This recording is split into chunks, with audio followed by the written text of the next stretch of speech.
My name is Nicole Whitlock, and this is the eCom Sellers Mastery Shopify training. This training is over the next 12 weeks, technically 13 weeks. I just noticed that this says Q4 on it. So I just want to change that, make that change real quick. So this training is over the next 12 to 13 weeks. We're going to be going through the exercise of actually creating a Shopify store. So a little bit about myself. I am the co-founder and creator of all things eCom Sellers related. I've been selling online technically since 2014. I've been selling offline since 2008. My journey has been a very interesting one and a long one because of necessity. I have 2 special needs kids. And so because of the fact that I needed money, or always do need money, for their therapies, for their diet, and for helpers in the house, I've always had to be creative about raising money. So I actually used to host garage sales, multiples in a year. I think in most states and counties, they only allow you so many garage sales per year. And I actually exceeded that quite a bit. I would collect donations from others to be able to, those that were going to donate things to their local battered women's shelter, DAV, thrift store. I would take their donations and list their things online.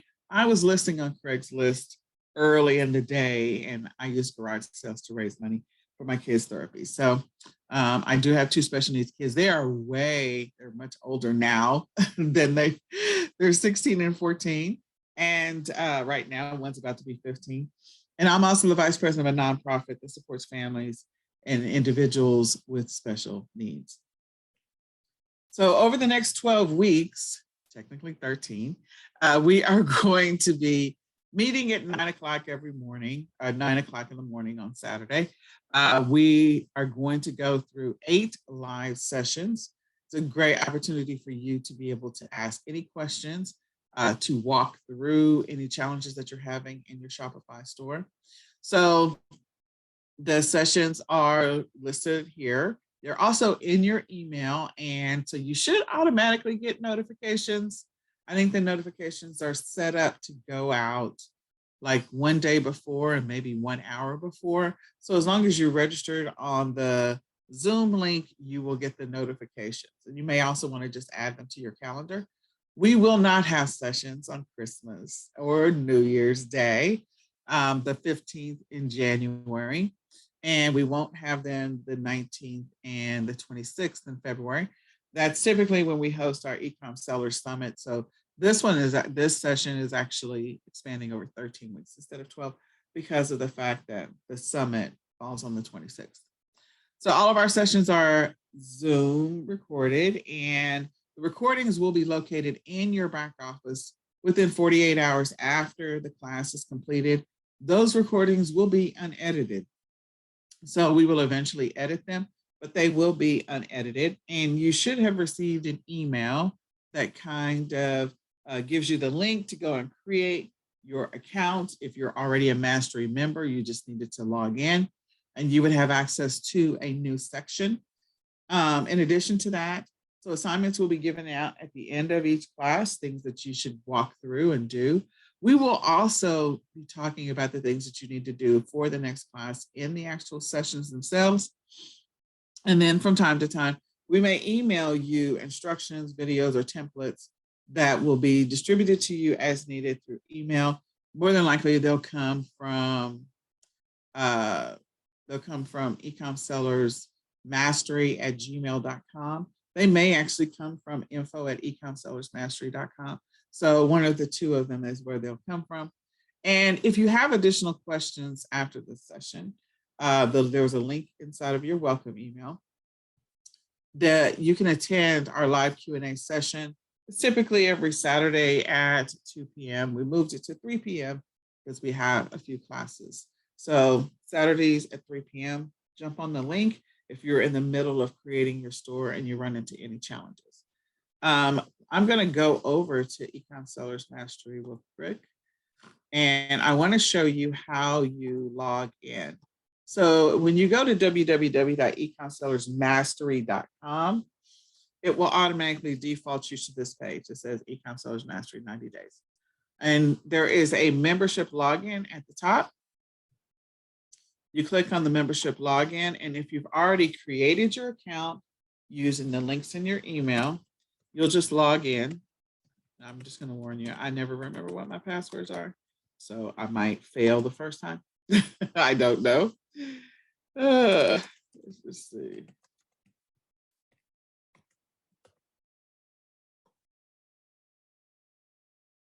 Okay. And then once you log in, this is what your back office will. Yours will not necessarily look like this because I have access to everything under eCom Sellers Mastery, but you will definitely have a section that is called it's called Shopify 90-day intensive. You will see the previous sessions are already here. We've already gone through the workshops. So the prior sessions are here, and you will have access to the new sessions. So these will be redated, and you will see a new set of sessions for the live recordings that we're doing right now. So I just wanted you to know where they're located. And then materials, as those materials become available, will be located under Shopify resources and templates. You'll be able to access those and download them as needed.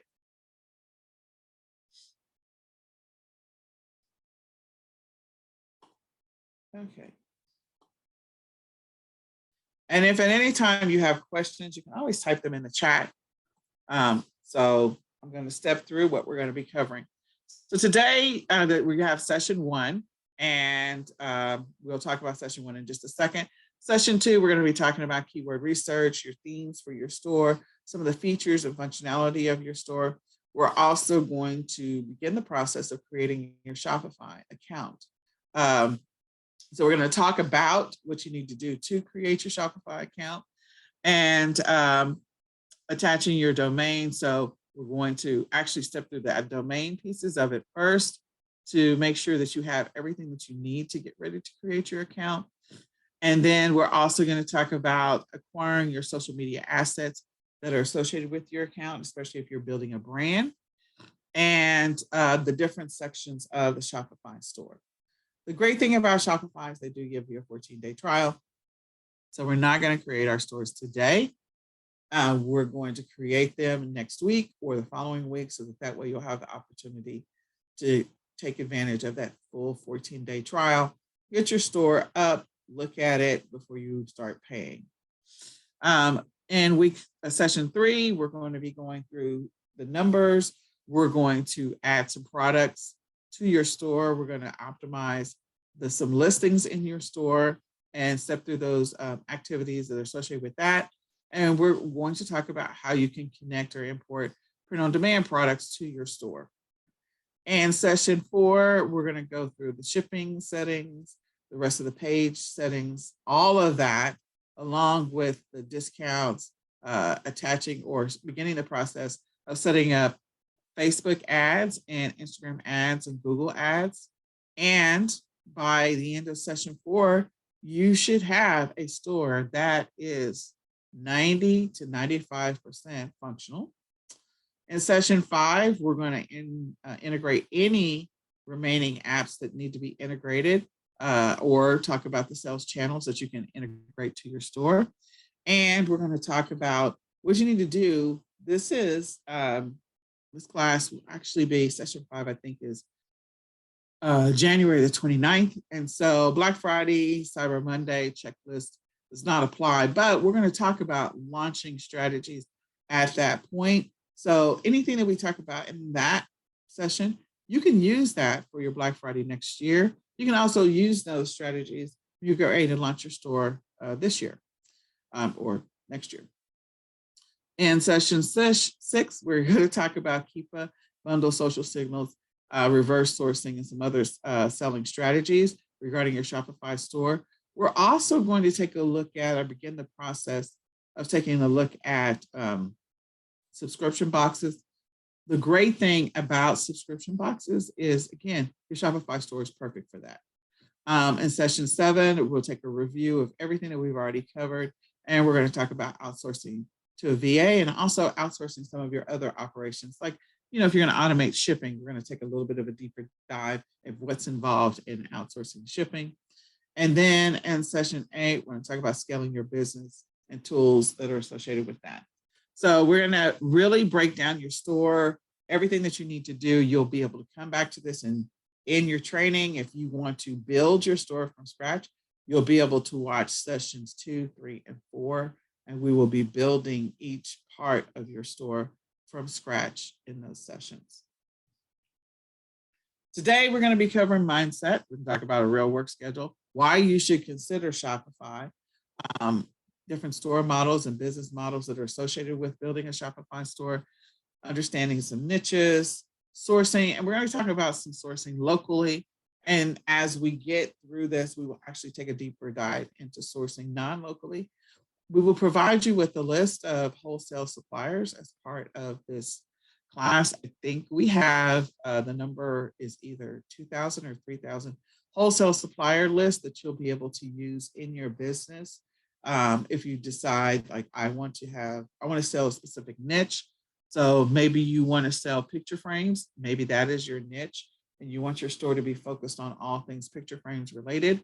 Then you'll have a list of wholesale suppliers that are picture frame, that sell picture frames, and you'll be able to go through that and use that to connect with some of those wholesale suppliers, establish wholesale accounts, and hopefully they'll have an integration option with that.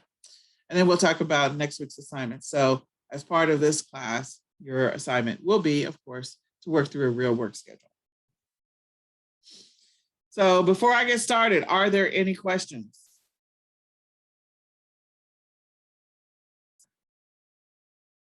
So the great thing about Shopify, and parts of this is may or may not be directly related, because with Shopify, it is all about whatever the product is that you decide that you want to sell in your store, what kind of store you want to set up, if we're doing a brand or not, are you doing a generic store? Most people are successful in Shopify if they are focused on a niche. So when you're thinking about what is the revenue that I'm trying to generate for my store, what is the amount of money I'm trying to make? So profit in the next 90 days, well, your store won't be alive for the next 90 days, but maybe the 90 days following, at the point when your store is alive, you might think about what are some of the numbers that I need to reach in order for me to get, the revenue that I want to have for my store. So in the next 90 days, if you just want to make $2,000 after you get your store up, just $2,000 total versus $2,000 a month. To get to $2,000 total, period, over a 90-day period, you'd need to have $166 in profit each week. Our goal is, of course, to make more than that. But again, you're starting small, you're getting comfortable with your store, you're understanding how the store works. So you may have a slow go of it. And then the following 90 days, you may pick that up. And your goal would be to reach at least $72 in profit each day to get to $2,000 a month. The same thing with $4,000. Again, your first 90 days following the launch of your store, as you implement different strategies to help you gain more traffic to your store.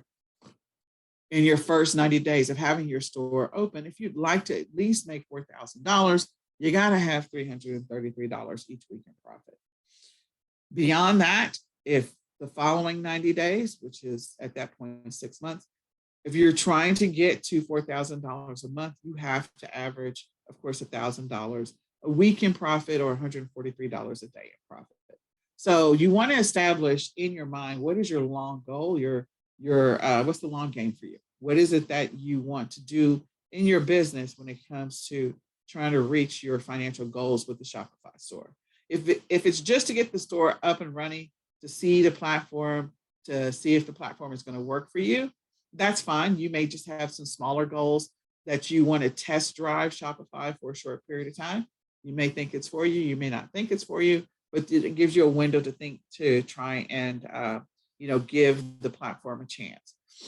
So if you're trying to get to $6,000, then over a 90-day period, you got to make or have at least $500 in profit, which is roughly $72 a day. And if you're trying to get to $6,000 a month in profit, then you got to have $1,500 in profit each week, or $214 in profit each day.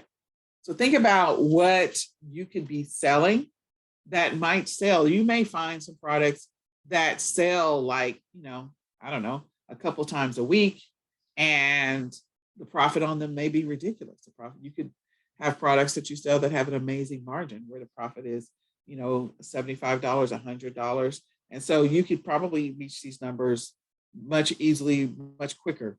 If you have products that maybe have a lower profit margin, maybe the profit margin is $20, $30, $40.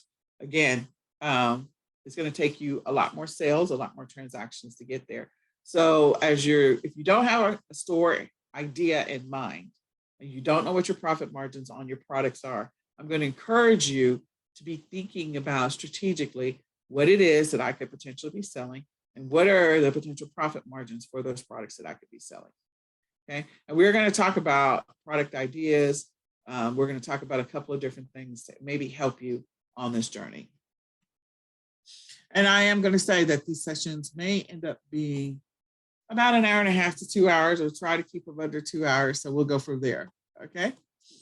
So your mindset over this period of establishing the store, and also just being an e-commerce seller in general, is that none of this works unless you commit. We already know that. So you have to be patient with yourself on this journey. Stuff is going to happen. You have to give yourself some grace and mercy. And the great thing about Shopify is you don't have to be a tech genius to make this work. You don't have to be a tech genius. You can, be a person that's sort of a novice. And as we step through this, you'll go, oh, I can do this. So I just want you to be patient with yourself. I want you to also be patient with your business as it grows. Remember that this is your business at the end of the day. You're the owner, you're the decision maker. Everything that happens in the store is because of decisions that you made, whether it be the products, whether it be how you decide to set up the store. Again, if you run into technical challenges, some of them I may be able to answer, some of them I may not be able to answer because I may not have encountered that issue, but you have great customer service with Shopify. I want you to be persistent as you're going through this journey. Be prepared to pivot. I think the next 12 weeks, 13 weeks, as the cost of goods start to continue to rise, as the cost of shipping continues to rise, we all have to get even more strategic in the products that we decide to sell, and the price points we decide to sell them at. So just be patient with yourself on this journey. And remember, the people are continuing to buy online. The latest stats for this past Black Friday, Cyber Monday was that I believe sales grew, or they're predicting the sales by the end of 2021 are going to grow by 10.4% online sales. So people are clearly continuing to buy online. Sales are continuing to happen. You have an opportunity to grab a piece of this pie. So as part of your journey, for me, your why, the mindset around your why, all of that really matters. So if you don't have a piece of paper or a notebook and a pen, I want to encourage you to grab one. And I want to encourage you, if you want to pause the video at this point, or if you want to just stop for just a second, I will pause for just a second. I want you to write down 3 reasons why you took this workshop. Okay. What are the 3 reasons why you took this workshop? If I were taking a Shopify workshop, maybe there is a product that I really want to bring to market. Maybe I want to start a subscription box. Maybe I already have a product and I'm frustrated with Amazon because they keep changing things. And I really want to take that product and maybe focus on a niche store for it so I can drive traffic to it on my own. Maybe I want to own my customer data. Maybe I'm just curious about Shopify. So what is your reason why you took this workshop, this course? The other thing is, what motivates you? What is your why when it comes to motivating you and keeping you focused? On this e-commerce journey, I've seen so many people get started and quit, started and quit, started and quit. And they do that because there's a hurdle. There's a lot of people that are leaving Amazon right now because they're just frustrated with the continual changes as Amazon goes through its evolution. And so they're not flexible. Maybe they're not flexible enough to be able to go through the evolution with Amazon, or maybe they don't like change. They like to set it and forget it. The one thing about life is nothing stays the same. So as you are on this journey to creating the perfect Shopify store for yourself and your business, there's going to be changes and things that have to be modified about your business. And at that point, sometimes people just give up and walk away, or they say, okay, I'm going to continue to persevere through this because I see the end result. I'm trying to get to this destination. Your why will always keep you focused on whatever the destination is, whatever the end game is, the reason why you're doing the course or the class or whatever, the reason why you're investing the time into your business. Your why will always keep you focused. So for me, my why is my kids. It's always about their therapy. It's about making them the best human beings that they can be while I am still here, so that I have the opportunity to help them survive and thrive in this world when I'm no longer here. So every day it is about the investment in them and making sure that I have enough money to be able to cover their therapies, their special helpers, their diet. All of that matters. So my question to you is, what is your why? Because when I get frustrated with anything, they remind me that, okay, right now, this is not about me. It is about the money that's going to help me pay for that therapist, or the money that's going to help me pay for that diet or that special treatment. And so I'm going to keep going. And as the platforms, evolve and change and make changes and change the rules on it, I am always reminded by them to keep going, to persevere through this, push through it so that I'm not frustrated. I will be frustrated, but I don't give up. The other thing is, there are product ideas that are living inside my head, and I'd like to get them out before I leave this earth. So again, that is another one of my whys, is that I have all these amazing product ideas that I feel like will be a viable product that I can sell. So that is another one of my whys. So write down what were your 3 reasons why you took this class, and then also what motivates you. What is your why? So that you can come back to it when you get frustrated. And we do an exercise where you put the why on the wall, or you put it somewhere where you can see it every single day as you are trying to learn something new and grow. Because growth can be painful. Ask a bodybuilder, as they are trying to build their muscle. Every time that they're lifting weights, they're tearing down the muscle to build it back up. And so as you are trying to learn something, there's going to be things that maybe there's thought process that you had or things you have to learn that you're going to have to break through in order to build this up. So write down what you like, enjoy, or what excites you about e-commerce. Maybe there's nothing. Maybe it's all about the money for you. But maybe there is something about e-commerce that you enjoy. There's something about the hunt of inventory or finding something that it sells. And so you're really excited about a product that you brought to market for customers. What excites you about e-commerce? And then if you fail in this e-commerce journey, before you quit, let's just say, if you fail, what happens? How will this impact your life if you fail on this journey? I can tell you, I have failed at many things.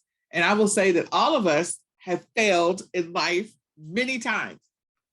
Example, when we were little babies, toddlers, we failed many, many times trying to learn how to walk. It is very common. We watch it all the time. We love watching little kids learning for the first time to take that first step. They look like drunk little people and they're stumbling forward and wobbly and falling side to side. But on those journeys of falling over and over again, and we got back up as toddlers. And so again, on this journey, like if you fail, what's going to happen? Are you done? Are you throwing in the towel? Or are you going to get back up again? Are you going to keep going? So your activity is to write down your reasons why, what motivates you, what do you like about e-commerce, and what happens if you fail on this journey? Because again, we've all failed many times. We have, but somehow we're still here. We failed at learning how to eat as toddlers, okay? I can guarantee that 75% of the food was probably on our shirt, on the ground, on the table. wherever, but we eventually got the hang of that eating thing. We eventually got the hang of that talking thing. We eventually got the hang of many things. And now, as humans, like we are successful adults, we have mastered the art of walking, and we have mastered the art of eating. We've mastered the art of drinking. Well, drinking water. We'll just say liquids. We won't say alcohol, but we've mastered the art of some stuff. So I want you to think about, if you fail, are you willing to get back up again? And remember your first job. Like, I'm sure your very, very, very, very, very first job.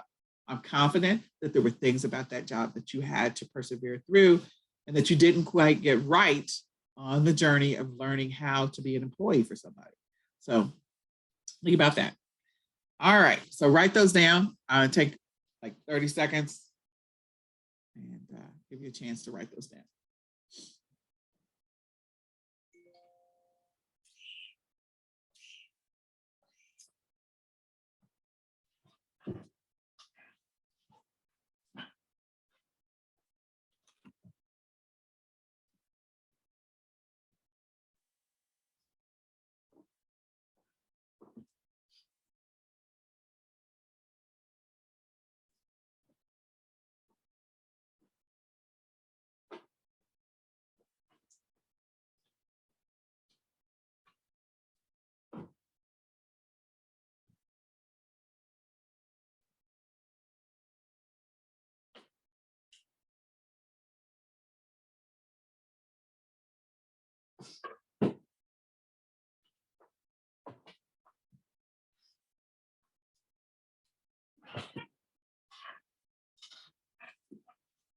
Okay, so the next exercise and activity, we're going to talk about a real work schedule.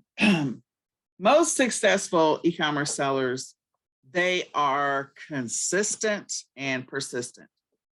So, they're motivated to continue to persevere through whatever challenges they run into their business. And one of the things that they do well, in most cases, I won't say that every successful e-commerce seller is this way, because I've met a bunch of them and I'm like, oh my gosh, how have you been successful to get to this point when you're not organized? And they were able to stumble through, building their business up.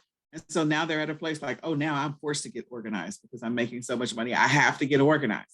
So I feel like time management is one of the biggest factors in those people that are successful on their e-commerce journey, even if they stumbled forward over and over and over again, imperfect action every single day in their business, but they were consistent about that imperfect action. And they just kept taking steps forward. So that is one of the things that I've seen, is that they're at least consistent and they've been able to build and scale their business. There's a lot of successful sellers that I know that are organized, but there's also some that I know that are terribly unorganized. And but they were able to, again, grow their business like crazy. And the one thing that they all had in mind is that they were consistent, period. No matter what, good or bad, they were consistent in their business. No matter what obstacles they ran into, they were consistent in their business. So in this whole idea of building a real work schedule, consistency is the key. A schedule will help you to be consistent. It will be sort of the checklist that will make sure that you've done, what did I forget to do today in my business, so that I can make sure that every day I'm doing the things that are going to help me grow and scale my business. So it's going to help you to build those habits. The schedule helps you build the habits, and the schedule also helps you build the consistency that builds the habits. So schedule is the driver in this whole thing, building a real work schedule. So my question to you, activity number 2, is that when you are thinking about your current life and your current business, how consistent are you? Like, do you have a real work schedule? And have you actually been able to execute that schedule all the time?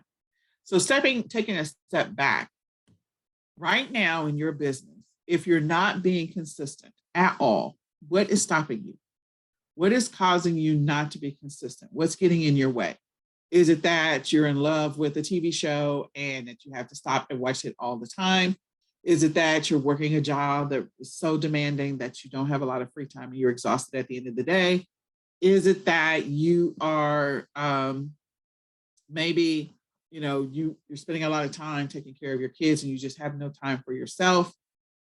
Is it that maybe you've been ill? I can tell you, I've been ill. So my ability to be consistent has frustrated me to no end at times because of the fact that I've been ill for a while. So what is stopping you? What is your hurdle? What's getting in your way? What is distracting you? When you know you should be working in your business, why are you not working in your business? And you have to be honest with yourself. It's not for you to answer the question to me. It is for you to answer the question to yourself, because this is sort of the truth bomb in your life. So on that notebook paper, you need to figure out what it is that's stopping you from being consistent in your business. Is it because you really never built a real work schedule? Is it that you are haphazard and you work in your business randomly when you think about it, like it's an afterthought? Is it that you have too many things going on, or that you're always exhausted? That's entirely, possible. Is it that you have too many other things going on? Is it that you spend a lot of time socializing on the phone and on social media, on Facebook, Twitter, Instagram, whatever, TikTok? And so you find yourself, or YouTube, and you find yourself in the vortex of wasted time that you could have been investing in your business. So I want you to really peel back the onion for yourself personally. What is it that's stopping you from being consistent in your business? What's getting in your way? Is it you? Is it your lack of organization? Is it your lack of habits? Is it your lack of concern about really growing your business? Because again, those people that I know that get into the business and they quit immediately, they say the thing doesn't work, but they haven't been consistent and honest with themselves about the effort that they put into the business. They think, oh, okay, I worked on my business for 2 months for 20 hours and I don't understand why I don't make $10,000 a month. Like, it's going to take a little bit more than that. So what is your distraction? Is it that you spend too much time on social media? Is it that you spend too much time, on YouTube? Is it that you spend too much time socializing on the phone? You may be on a journey. This last 2 years have been really stressful when it comes to mental health for individuals. And so maybe you're not yourself because of the fact that this has been a stressful journey over the last 2 years. And that's entirely fair as well. But this is your opportunity to be fair and be honest with yourself so that way the goal, the objective is going forward in your business, what are the things that we need to do to help you to grow it and to help you to be more successful and to try and solve some of those problems that are the obstacles that are getting in your way. The next thing is, when you think about your e-commerce business and you're being honest with yourself, how many hours per week are you really committing to your business? Like, how many hours are you really working in your business? How many hours per day are you really working in your business? When you say, I'm working on my business, I have talked to people, and I've done it myself, so I'm going to be honest about it. I have talked to people where they say, well, I work in my business every day for 2 hours. But the reality is, when you sit down and you think about it, were you really productive for 2 hours? Did you really just set that 2 hours aside? And in that 2 hours, you really only worked for 20 minutes because you were doing some other stuff? You got distracted by the kids. You had to stop and fix dinner. You had to go get the clothes out of the laundry. You had to stop and go pick up your child from work. Like, were you really focused 100% without distraction, without anything else in that 2 hours? Or was there a bunch of other things going on and that's just the set aside time that you gave it? So you have to be honest with yourself. Do I really have dedicated time in my business? And if so, what is that dedicated time? Because in order for anything to grow, you have to invest time in it. Okay? Perfect example is, okay, for your kids to be able to grow and be functioning human beings, you had to invest time in your kids. You had to teach them how to dress themselves or take a bath or, feed themselves. Or in order for you to have a marriage, you have to invest some time into that relationship. And in order for you to have a relationship with Christ, you have to invest some time into that relationship. In order for you to be a successful employee for an employer, you clearly invested some time. Whether or not you were focused 100% always on the job is a different story, but you had to invest some time. So how much time are you really giving? Really strip back, peel back the onion and the banana peel. How much time are you really giving to your business? Are you saying you're going to work on your business, but you're sitting there and you're doing 3 other things when you should be focused? So just be honest with yourself. And then the other thing is that most people don't realize that there is a productive time of the day for everybody. For some people, it's first thing in the morning when they have, gone to sleep and woken up, and then they hit the reset button and they are the most productive they are the entire day in the morning. So I'm going to give you an example. When I started my retail arbitrage journey, in the mornings, like when I first wake up, trying to create listings, or earlier in the day, trying to create listings manually, I could get through, like, my time was 6-minute listings on eBay when I first started. 6 minutes per listing, I could knock them out. Okay. And then so in an hour, I have 12 listings or so, or whatever that math is. And so I could get 6-minute listings and be done. Like, okay, I was able to get some listings up. If I had to take that same time and do that at 9 o'clock at night, it would take me 3 times the amount of time just to do the same number of listings. It was just crazy. Like, oh my gosh, I'm so tired. Like, it would take me twice as long. And it was crazy. I didn't understand what was happening. And that's because the most optimal time of day for me to actually work in my business was in the morning. If I tried to work in my business in the evening, I wasn't going to be able to get anything done. So the only thing that I could do in the evening was mundane stuff that I didn't have to really challenge my brain to think about. So I'm not going to sit down and reconcile my accounting at 9 o'clock or 10 o'clock at night, because my ability to go through the numbers and to think about, oh, well, that's off. Well, those percentages are off. Well, that ROI is off. Oh, I was missing this tax, or I don't know when all of that ability to think and rationalize through it, or to make good decisions about sourcing inventory, was not happening at night. Like, I could go through and look at some inventory and I go, oh, that looks like it'll be good. But then I wasn't going through and doing the analysis of whether or not, is this product selling? Is this product getting any traction? I was not, I would think through it at a high level, but taking that deep dive and that deep analysis that I needed to do, I was not able to do that. I was able to do it in the morning. But in the evening, there's something about the evening. I don't know if it's because the kids came home and I have to shift into mommy mode. I have to take off the business hat and I have to put the mommy hat on, and I got to make sure the kids get fed, and I got to make sure they get their medication. I got to make sure they get their shower. I got to make sure they get in bed, like all of that. So it was a pattern interrupt in my thinking. And I'm not able to do the high level thinking that I could do when the kids are not here and in the morning when my brain is fresh. You all have an optimal time where you are most productive and you can get the most things done. You need to know when that is, because you literally could get double or triple the amount of work done in that window when you're working in your business, if you know when it is for you personally. Some people kick it into overdrive and they are great at night. They are most creative. The juices are flowing for them at night. And so in the morning, they're just like a slow go, like, okay, I need a cup of coffee. Please don't talk to me for the next 30 minutes. I can't even think right. I left my keys. I left my wallet. Where's my shoe? Oh my God, I don't even have on the same color shoes. Like, they're just, their morning is rough for them. But you have an optimal time of day where you are the most productive and you can get a bunch of stuff done in a short period of time because you're very focused and very committed. What is that time of day for you? Now, you may not know the answer right now, but I challenge you over the next 12 weeks. I challenge you to think about what that is. When is it? When does it happen? You need to write it down, because this is that window when you're thinking about growing and scaling your business, when you're thinking about being consistent in your business. If you can throw, and if it's possible, because it may be while you're at your job, if you're working a job. So you need to figure out when that window is. And you may be able to put things or insert things into that window regarding your business. If you can operate your business in that window, that would be great.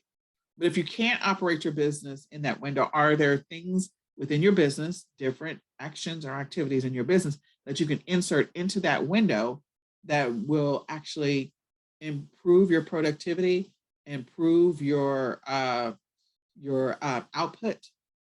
versus the way that you're running your business right now? So peel back the onion on what you're doing in your business Think about how you're operating your business, because all of that matters as to why you're either not getting the results if you've been running a business for a long time, or if you're a new entrepreneur and you're just starting on this journey.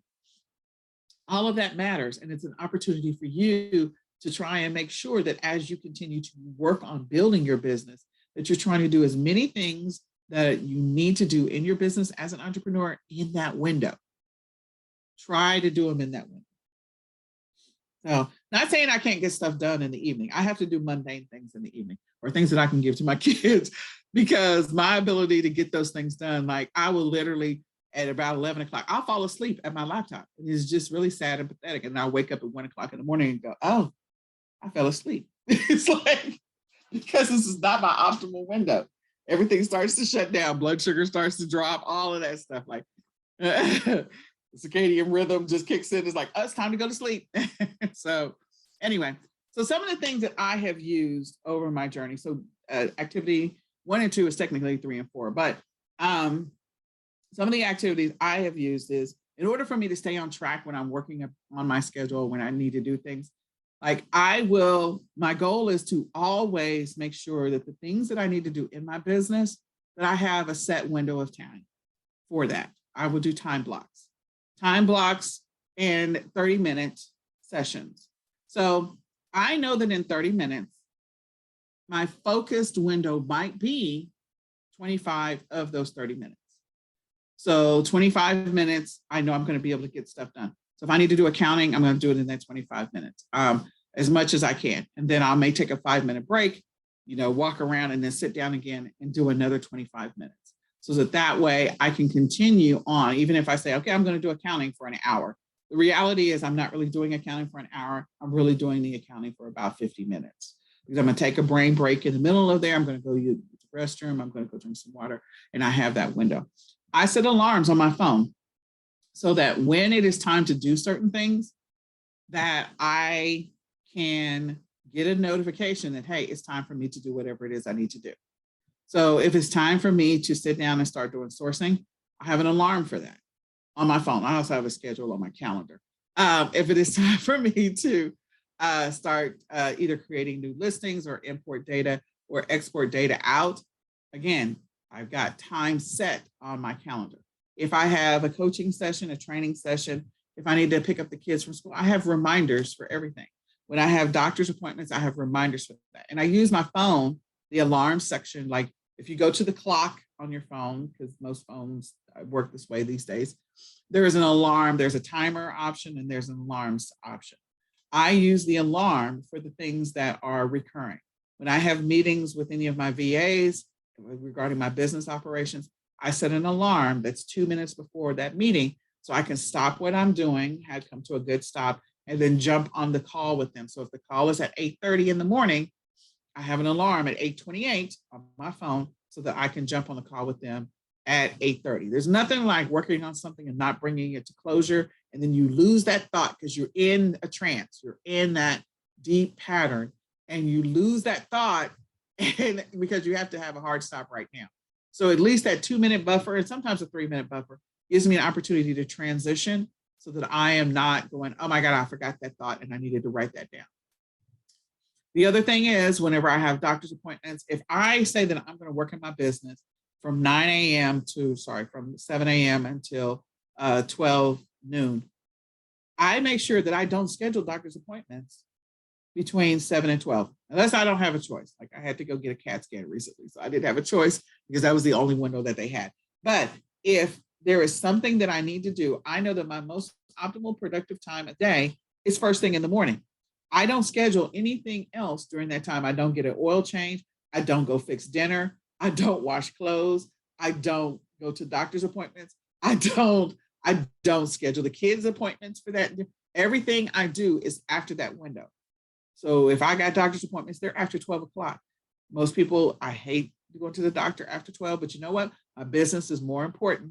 The doctor's appointment, I'll get over it because we all know if you go to the doctor's appointment in the afternoon, you know that your doctor's not coming in there until like an hour after your appointment was scheduled. Let's just be honest about it. So because the doctor is behind and they're playing catch up. So in any case, I make sure that I don't schedule anything during that window. So I use my phone to be able to set certain alarms for things that are recurring every single week. Recurring every single week for me is meeting with a couple of my VAs, meeting with my business partner. These are things that are on my schedule. Doing my sessions for eCom Sellers Podcast, doing my trainings, they're all alarms on my phone. They go off all the time. When my son has his counseling session with his counselor, it's an alarm on my phone. So I use my phone for recurring appointments, and you can set that up on your phone. The other thing that I do is I use my Google Calendar. We're going to come back to that. And then I use kitchen timers. I use the kitchen timers that you can buy at the Dollar Tree. You can buy them for $1.25 now, but I use kitchen timers so that if there is something I need to do in a 30-minute window, I will set it for 30 minutes, knowing that in reality, I'm probably going to be most productive in 25 minutes. Because again, you got to get the juices flowing for whatever it is you're about to do. And so by the time those juices start flowing, it's really not a full 30 minutes. It is around 25 to 20 minutes. I also, if there's something I need to do that's like for an hour or 2 hours, I will play music. I will go to YouTube and I will play music in the background while I work. I'll play it on low. And I found that there's like the study songs, and we're going to show those in just a second. The study songs that you can catch on YouTube, or if there's like maybe I need to do a listing activity and I'm going to block 1 hour for it. So what I'll do sometimes is like I'll go pick up the song Pharrell's Happy, and it plays in a loop. They have an hour-long version, 2 hours, 3 hours. It's on YouTube. So I'll play that low in the background while I engage in whatever that activity is for 1 hour, so that when the song is over, I know that I can stop. So I know when I'm stopping. For my kids, I'll put a note on my door. You could do a clock in, clock out kind of situation where you have to force yourself to feel like you're an employee at a company, because you are. You have to take off your boss owner hat. And if you're working in your business, you got to put on the employee hat. You always have to ask yourself at the end of the day, if I were me, would I rehire me tomorrow? You don't have to answer that question today, but based on your performance, would you rehire yourself tomorrow? That's always a question. So I'm going to show you how I use my calendar. I think, the phone hack is always a great one because we carry around our phones like crazy. They're like mini computers. So I don't know what calendar's on here. So I'm going to try to clear it off. There we go. Okay. So I'm going to, this is my Google Calendar. I always have 9,000 things on it. And as you can see, I'm sort of an organization freak. I have all of these mini sub calendars for things that I do and activities that I'm engaged in. And they are on my calendar. So how do I get multiple calendars? Because most of you probably have your name calendar and a Google. If you don't have a Google Calendar, I would encourage you to go create one. That's the first thing. The second thing is you probably have the holidays and you have your name, and maybe you have a task, and that's maybe it. Like, I don't know what else you have. So, and you have a contacts. I think those are defaults for Google. So you have a contacts, you have task, and then you have holidays, and that's it. The way that you create a new calendar, I'm over here, is I click on other calendars and I click on new calendar. Okay. So I'm creating a new calendar, and I'm just going to call this, I don't know. You call it what you need to call it for the purposes of this exercise. I'm just going to call it test because I already have 9,000 of them. But you may want to call yours productivity. You may want to call yours, I don't know, e-commerce schedule, whatever works for you. And you click on the words create once you create it. So you can pull yours up now if you want to, and do this with me. You're going to go to your Google Calendar. You're going to go scroll down, and you're going to click on the plus sign and add a new calendar. And then you name the calendar what you need to do, and you can click on create calendar. Once you click on create calendar, it says creation is in progress, and it says it's been created. This is message at the bottom. So once it's been created, I'm going to go click on the arrow to go backwards on settings. And now I'm going to scroll down, and I now have this test productivity calendar that now exists. This test productivity calendar can be available to you on your phone if you have a Google, Gmail account. You literally could go to the calendar and actually display that on your phone. You can also set reminders for different things. So if I am going to be most productive in my business, and this is the 11th, so let me go to next week. So I want to be productive in my business, and I'm going to say, okay, I'm going to work on this whole building this calendar thing that Nicole talked about.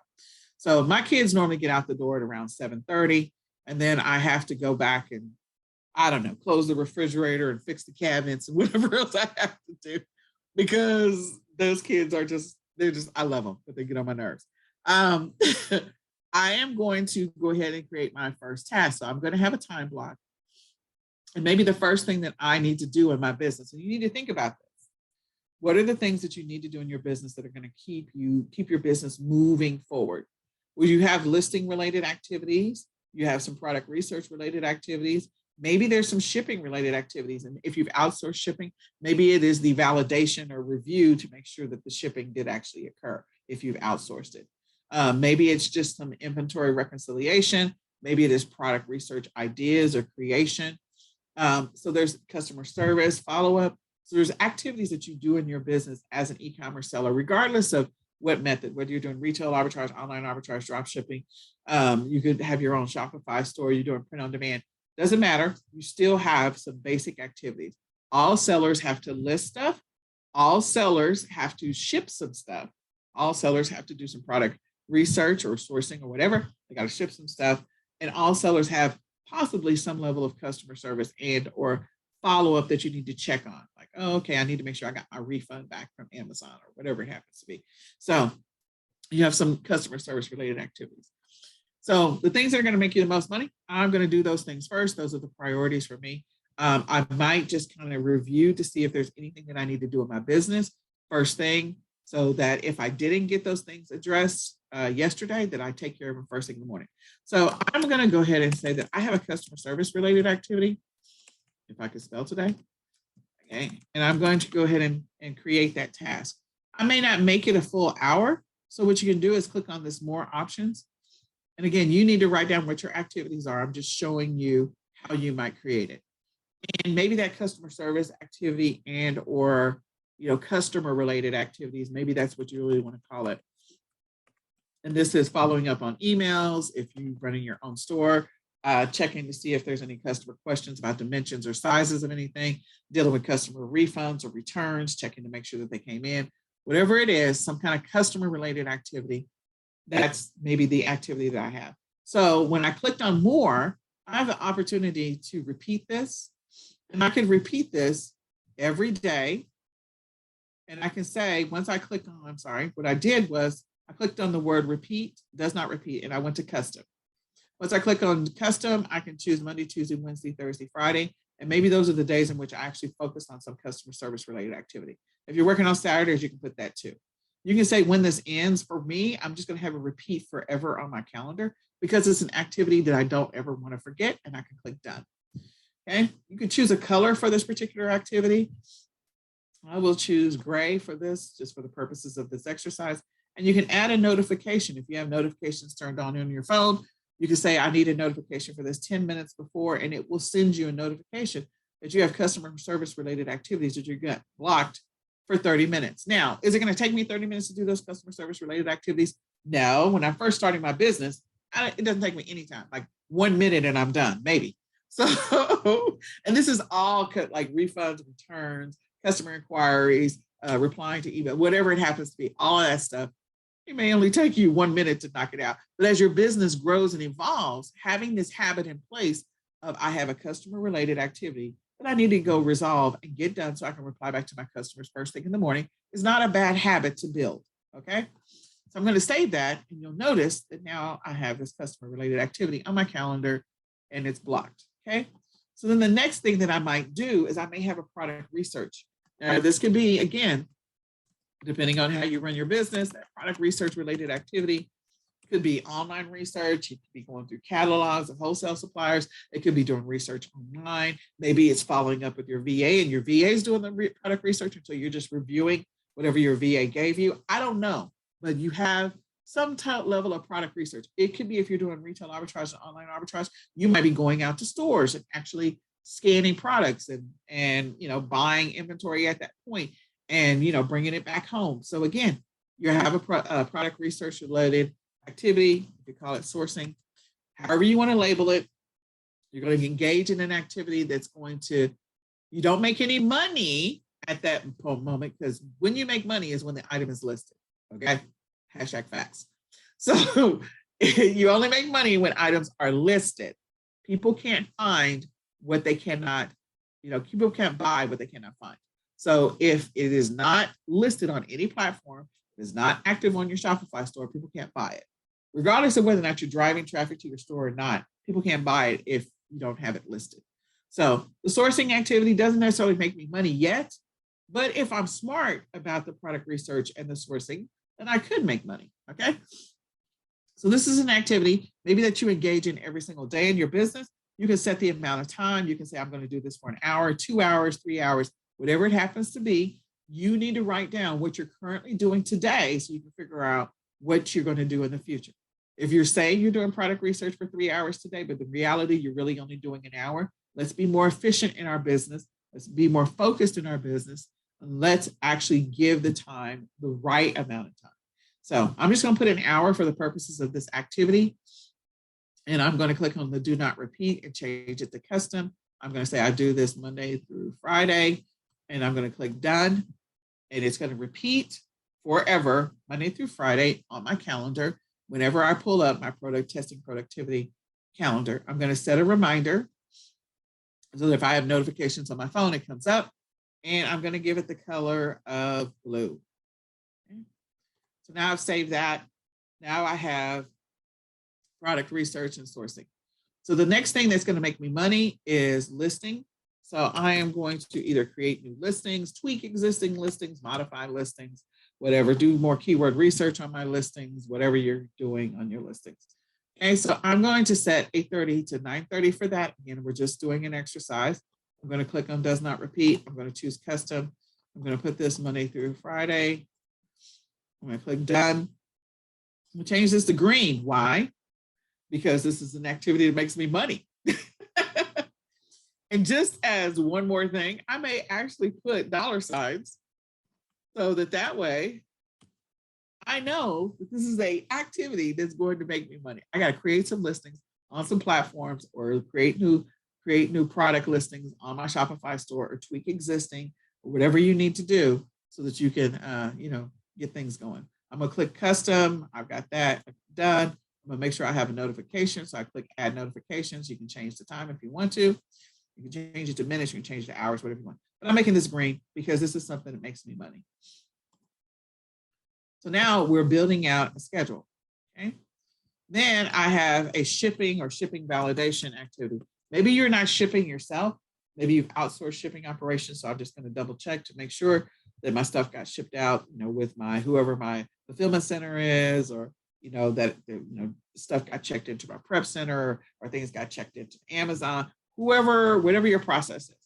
You got a shipping activity that maybe you're shipping stuff off to your fulfillment center, or maybe you're actually fulfilling customer orders because people bought stuff from you, but it is an activity. You can call it shipping activity if you want to, or you can call it something else. But I want you to think about this. This is actually an income producing activity. It's an income producing activity because of the fact that it makes you money, because that way the customer's already paid you somewhere, because you're going to ship something, or you're going to verify something got shipped. The key is, the reason why you're doing this activity is because you don't want to give the money back. If something doesn't get shipped, the customer's going to request a refund. You're going to have to give them money back. You have to process a return. You're going to have to process a refund. You have to do all this stuff. You want to keep the money. So this is an income producing activity because that means you get to keep the money. So you need to make sure that you're checking with your fulfillment center. How many orders have they processed today? How many things did they ship out today? If you're outsourced, if you're doing Amazon FBA, did my inventory get checked in? Does it, how many orders are they processing for me? You need to be checking your numbers on a regular basis, even if this shipping activity is just looking at the numbers and not physically doing anything. Okay, maybe you actually package up your stuff to be shipped on Saturdays if you're doing FBA. I don't know, whatever this happens to be. So since we're talking about Shopify, again, you might be outsourced to a prep center. Maybe it's inventory getting checked in from China. So you have the inventory shipped directly from China to your fulfillment center, and you're checking to make sure that they got it checked in because you potentially have pending orders. So again, there's a shipping related activity that could have many different pieces to it. You should be doing something in your business every single day related to either shipping review, shipping audit, shipping checking, whatever it happens to be, you should be doing a shipping activity. Okay, so we're going to put this on our calendar. We choose the do not repeat custom, and I'm going to choose this Monday through Friday, and I may actually go through Saturday, and I may change the time on Saturday. I can always move that time block. And I'm going to save because again, this keeps money coming into your business. So now I've got 2 green activities. If I wanted to move this, I literally just go up here and I move it underneath customer service. It asks me, do I just want to change it this one time on December the 18th, or do I want to change it on all events? I want to change it on all events. Oops, undo. Let me undo that. I just want this activity. So hold on. All events. There we go. I'm going to change this one. So I'm going to save. Actually, what I'm going to do first, let me show you how you do this. Sorry, I did this wrong. So I'm going to come here, do custom, take Saturday off, save. I'm going to copy this text though, save. Events. Okay, so now Saturday is gone. Put it up here. Put it as green. Put it as repeat. It's going to be every Saturday. So you can just choose weekly on Saturday. Add the time reminder. I don't know which green I chose. Save. Okay, so now every Saturday, when I scroll forward, so this is the week of the 12th. When I go to the week of the 19th, it's on Saturday. When I go to the week of the 26th, it's on Saturday. When I go to the week of January. So you can see that it's there. It's an activity that I'm going to engage in my business. Okay. So now I'm working in my business from 7 a.m. until 10:30. I have activities assigned that I'm going to do in my business. And again, you can put them in big chunks. You just need to make sure that during those windows, you don't schedule and you're not checking the laundry. You're not putting the stuff in the crock pot. You're not doing any of that. Like do the crock pot work before. If you're going to meditate, read the Bible, whatever you need to do, plan your day, do that before you're actually supposed to be doing physical work in your business. All right, so then the next thing is I have either administrative tasks where maybe I need to audit, reconcile, whatever it happens to be. You can break down each one of those where you have an audit task that maybe you audit your business once a week, maybe you audit it daily, maybe you reconcile some things, maybe you do research, maybe there's following up with your VAs. I don't know what it is. So if it's VA work, you type VA here. If it is, if it is some type of audit that you need to do and it's once a week, you can set it to once a week. If it is whatever it happens to be, make sure you put it on your schedule.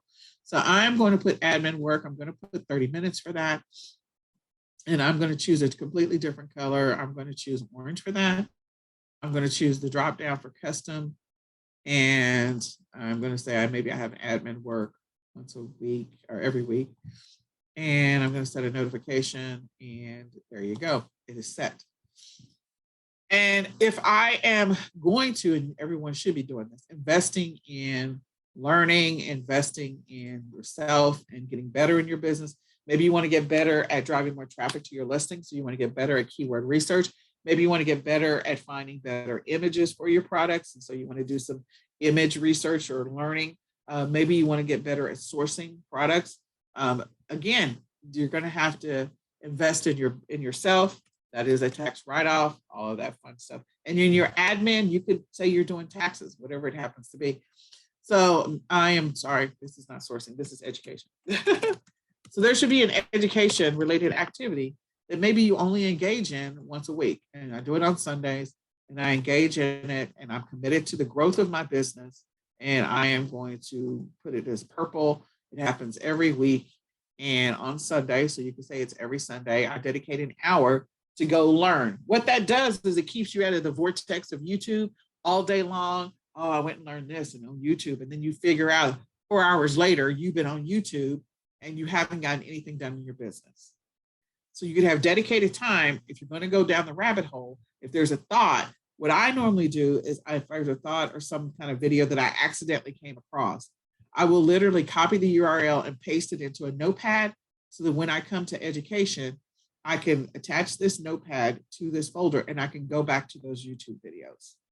Or if there was somebody's training that maybe I was marketed, and so I was like, oh, I got to go look at this. I'm going to buy it, but I'm not going to look at it right now. I'm going to go look at it on my dedicated education time. So I'm going to put the URL, the login ID, password, save that information, attach it to this window so I can go and work on it at that time. Not right now, do it later. Okay, you can set this to be as long as you need it to be. If you need it to be 2 hours, if you feel like, because you're early in your e-commerce journey and there's some things you want to learn. I want to get better at Facebook ads. I want to get better at Google ads. I want to understand, how to do YouTube ads. Maybe I want to learn how to record YouTube product videos. I want to, whatever it happens to be. Maybe you're going to try out that whole online shopping, sort of the quasi version of Facebook shopping. And so maybe you want to try that to showcase your product. I got to go learn about it. I got to go do some research. So decide what you're going to do. You can always put it down in the description, set some time for it. And so now it's on your schedule on a regular basis. And when you think you're about to get sucked into the vortex, just go to that week and say, okay, maybe you found it on Tuesday. And so next Sunday, I'm going to come into next Sunday, which is the 19th. We'll double click on it. And I'm going to paste that information here so that I don't get sucked into the vortex. When I get to Sunday, I can open up on the 19th. I can open it up and go, oh, this is today. I'm going to focus on this thing so that I can stay productive and focused in my business. Now, you can use this for everything else in your business, like, outside of your business. So doctor's appointments, you can clearly see that I have 9,000 calendars, but doctor's appointments are on here. When my kids have therapy is on here. When my helpers come into the house that helps me in my e-commerce business, when the therapist is coming to the house to help me with my kids, like my calendar is very colorful. And again, the goal is for you to start the process of building habits that are going to help you to be more productive in your business. What are the things that are going to grow your business? And what are the things that maybe you're not good at? You suck at them. It's okay. We all suck at different things. Trust me. So if it's something that you really are not that good at, and you're like, I want to spend in the next 3 months getting better at XYZ. I want to get 3 months. I'm going to get better at Facebook ads, or I want to spend 3 months and I want to get better at creating product listings. Then do that. Dedicate that time to product listings for 3 months. And I guarantee you, if you continue to work on getting better at product listings over 3 months, at the end of that 3 months, like you go, oh, my sales have gone up exponentially. Oh, I'm getting more traffic on my listings. All these things are getting better. You commit to one thing that's going to help you to grow your business and get better at it. So going back to this, I encourage you to look at your Google Calendar. Can be your friend. It's also visible on your phone. It makes people go, oh my gosh, you got this color-coded calendar. It's very bright. There's a lot of colors on it. It's okay. It's your calendar. I'm not here to be judged by you. I'm here to be productive in my business. So what you have to say doesn't matter to me. I'm going to be productive in my business. I'm going to be productive in my life. So look at using Google Calendars. It's absolutely free. I use kitchen timers for time blocks that I really need to focus. So that way, maybe I have a hard stop in this calendar. Maybe I have a doctor's appointment in this example. I have a doctor's appointment at 11:30. So I have a hard stop. That kitchen timer is going to allow me to make sure I don't go over my 30 minutes. And again, when you have that block of 30 minutes, know that of that 30 minutes, 25 of it is probably really going to be focused. Because again, it takes a minute for your brain to ramp up, get the thoughts in your head. What am I doing? Da, da, da, da. And you get into the swing of it before you have to stop. So think about that. How would you lay your schedule out?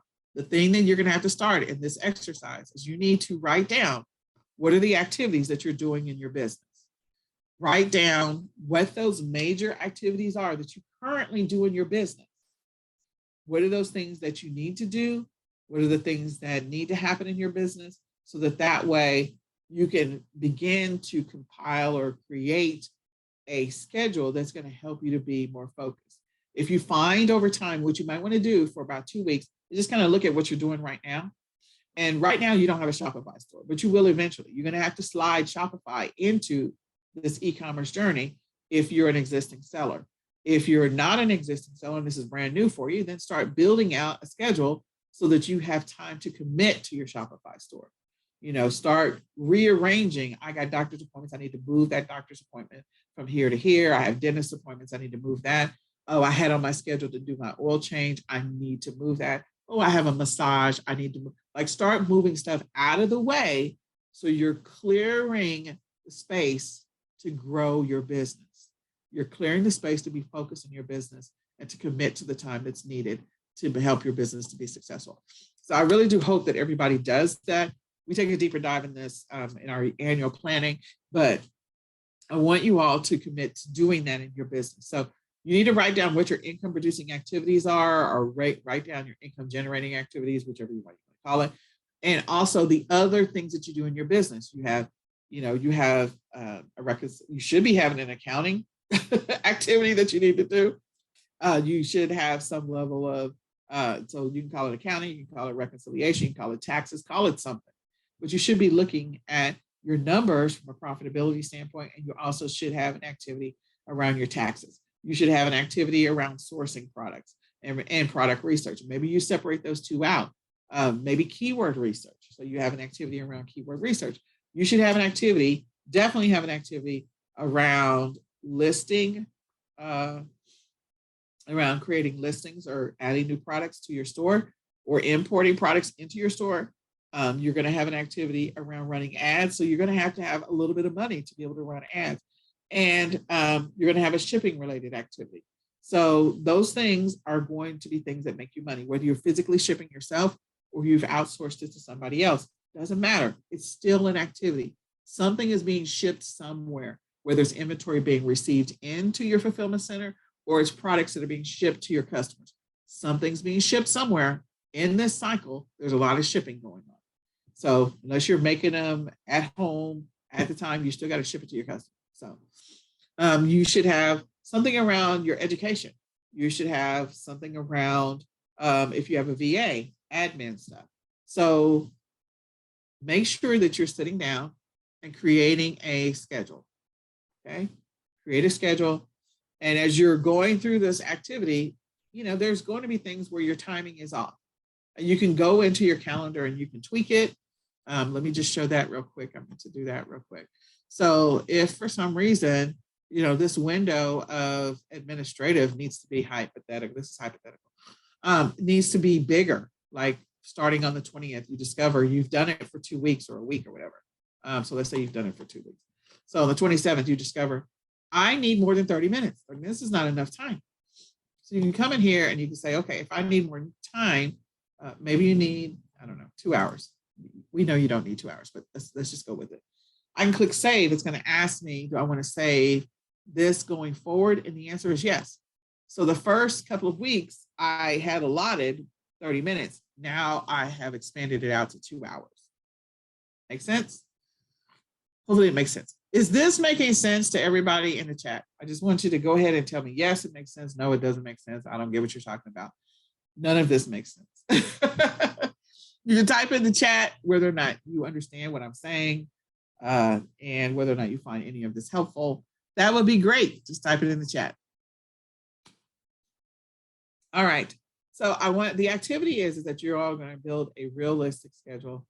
Start with 1 week, okay? And just kind of do a brain dump of what you think you're doing. I want you to really think about what you're doing right now in your business. If it's absolutely nothing and you've never done e-commerce before, that's okay too. What you need to do is you need to find windows to work in your business that you can commit to on a regular basis. Windows that you can commit to on a regular basis. And if you are doing things in your business, I want you to build a schedule and I want you to test drive it. And then you're going to take that schedule and you're going to tweak it and test drive it again. And I know this time of the year is kind of misleading because there may be activities that you've doubled your activity in this window. And so then things might return to normal for you, like January the 30th or something. And so this window may require more time. It's okay, build that schedule because it may be something that you can use every single October, November, December, and January. And then February through September, you got a completely different schedule that is reduced. So again, think about that schedule, write it out on paper, and then try to execute it and let's see what happens. Again, if you're a new seller, go move some stuff out of your schedule and find that window in which you're going to be most productive. All right, so let's get into some Shopify stuff. What is Shopify and why should you be selling on Shopify?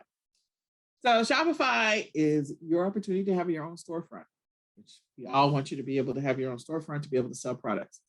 You could be selling, I put dog leashes. I always use dog leashes. I don't know why I choose that, but anyway, fishing rods, tennis shoes, wall clock. Like you can sell all kinds of things, okay? It's like having your own, indirectly, your own Walmart store. Now, I should probably not say your own Walmart store, Kohl's or whatever. It really is like maybe having your own PetSmart or your own, what is it, Hollywood Pets? I think there's a Hollywood Feed is one of those stores. That's a pet store. Your own candles store. I don't know the name of the store that's actually candles. But again, it's specific to a specific product, your own AutoZone. So it's really more like that than it is a Walmart, Target, or Kohl's, because you do get to sell a variety of products, but most likely it is around a specific theme. So maybe you have products that are specifically for just for women, or products that are specifically for men or children. Maybe you're selling all clothing, so that's your clothing niche. Maybe you're selling, again, I have tennis shoes on here, so that could be applicable.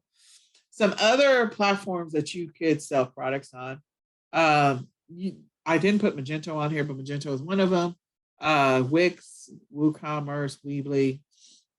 All of these are other platforms. But the one thing that Shopify does for you is that they are easy to set up, the store. And I say easy subjectively. Like once you invest the time, if we're going to go through, we're going to set up the store together.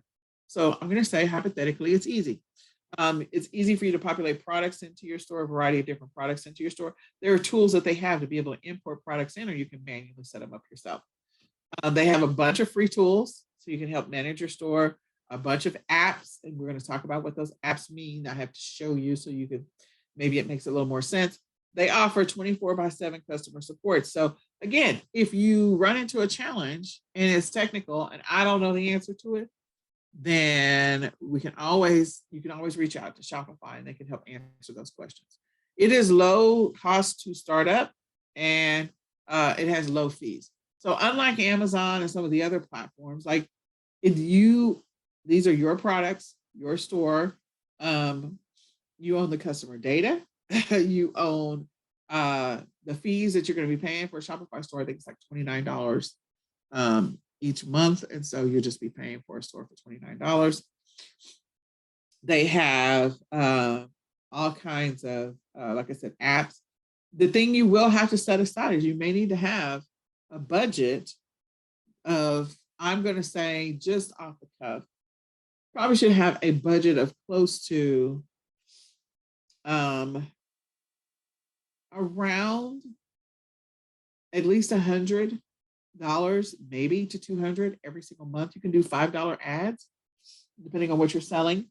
But the goal is for us to find products that we can do some really good keyword research, find products that are in demand, and sell those products. So we are going to do a product research activity. It's probably going to take at least an hour, but we're not doing it today. Okay. So they have a lot of features, things that they will automate for you. There's pretty much almost nothing that you can't sell in the Shopify store. And again, you don't have the intervention like you do on some of the others. Now, they will get involved if they get a bunch of notifications that people have bought a bunch of stuff from your store and it's not being shipped. Like that's a problem. That means you're just sitting there collecting money. So they will get involved there. But for the most part, Shopify is amazing. So you have, you can sell handmade stores. There's so many different business models that you can have. You can sell handmade stuff. Maybe there's stuff that you make, you're very creative and you're good at it. Wholesale products, drop shipping products, print on demand products. There's so many different products that you could potentially sell from your Shopify store. So we're going to talk about a general store versus niches, and print on demand, drop shipping, and then a one product store versus a combination. So niches versus a general store. So the example of a niche is fly fishing in this example. So fly fishing supply store. If you are only selling one specific fly fishing item, and I'm going to talk about a couple of these in combination, maybe you're only selling one specific fly fishing tool versus a variety of different fly fishing tools. I don't know the first thing about fly fishing, so I normally say leashes, dog leashes at this point. If I was selling a specific leash, I'll switch to that. If I was selling only one leash, I would have that one product store model. Maybe it was a neon glow in the dark leash and that's it. And it's only for small dogs, nothing else. Can't buy anything else. You come to it because it's a glow in the dark and it is trendy and people want it. Okay. You'll see during the holidays, people will set up a trendy one product Shopify store. It happens all the time. Those ads that you see, those Facebook ads that you see in your scroll, where they're showcasing one specific product and no other product. Again, those are typically products where they've drop shipped the item. They're drop shipping it. It is a one product item, and it is definitely a niche for that one thing. If I were selling dog leashes and I had a variety of different dog leashes for big dogs, small dogs, medium-sized dogs, and I had maybe accessories that kind of go with the dog leashes, like different handles for the owners to buy, all that stuff, it would be more of it's still a dog leash store, but it's a variety of different dog leashes versus one.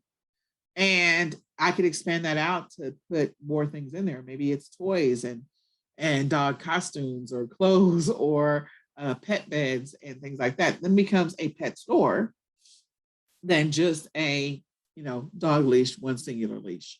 So you have the opportunity to niche down. If you're selling candles right now, maybe you have a variety of different scented candles that you sell or you make. you could list those products in your store or on your store, showcase them. The one thing about any of these stores, you gotta make sure you have good pictures, guys. So make sure you have good pictures for all your products, that people can find those products and that they have good pictures on it. Okay, that they can see them really well, that they pop with the pictures in the middle, and we're going to come back to that on listings. But you need to decide what is a niche that you want to focus on. We're going to look at a couple of stores. Then we have the print on demand versus the drop shipping model. Print on demand, again, is you're using a source, to impose an image onto a something, whether it's a coffee cup, whether it is a t-shirt, a pillow, some leggings, a backpack. You're putting that image, whatever it happens to be. It could be words, it can actually be a graphic picture. It's being placed onto a list of products that are available in a specific print-on-demand supplier store. So an example of those might be Printify, Printful. Those two, Place It, they all have a list of products that you can put your logo, your image on, your words on. They have a list of products. These are options that are available to you. Drop shipping, again, this is where a lot of people drop ship directly from China. So this is where you have products that you have maybe a wholesale supplier will drop ship for you, but someone else, when the item is purchased, someone else is shipping it out to your customer for you. Okay, so it's not something that you physically have in hand. It is something that it lives somewhere else. So we're going to look at a couple of these stores. You need to decide which model you want to go after. Maybe you already have a private label product and you've decided, I am going to have a niche store that's a general store or a combination store. Maybe I'm going to sell a combination of print-on-demand products and I'm going to sell non-print-on, like drop shipping products. Or maybe I have physical products I'm going to ship, and so the person might get 2 orders. You can create virtual listings, things like that. So we're going to look at a couple of stores, and I have to pause for just a second because I actually did do the exercise of a couple of stores. I got to go find something real quick. Didn't already have this done, so I apologize. Let me stop sharing for just a second.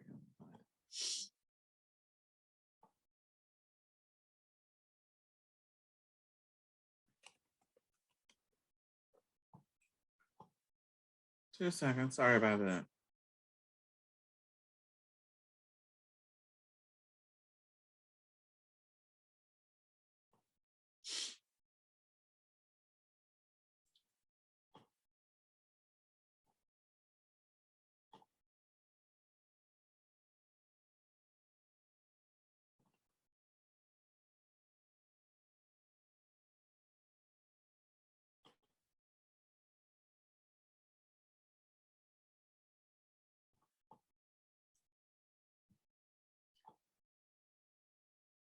All right, I'm opening the stores right now.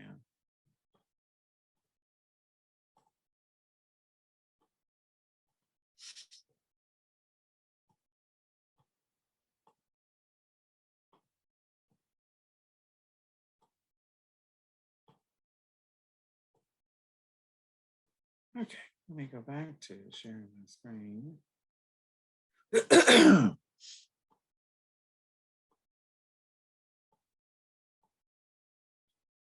All right, so I pulled up a variety of different stores. So this first store, they look like they are selling clothes. Looks like there's a specific print or design on it. So they have a specific saying or print or design on it. So they've got a couple of different things happening. This could be a print on demand store because they got a specific design that's going on the clothes themselves. Okay, so that's the first thing.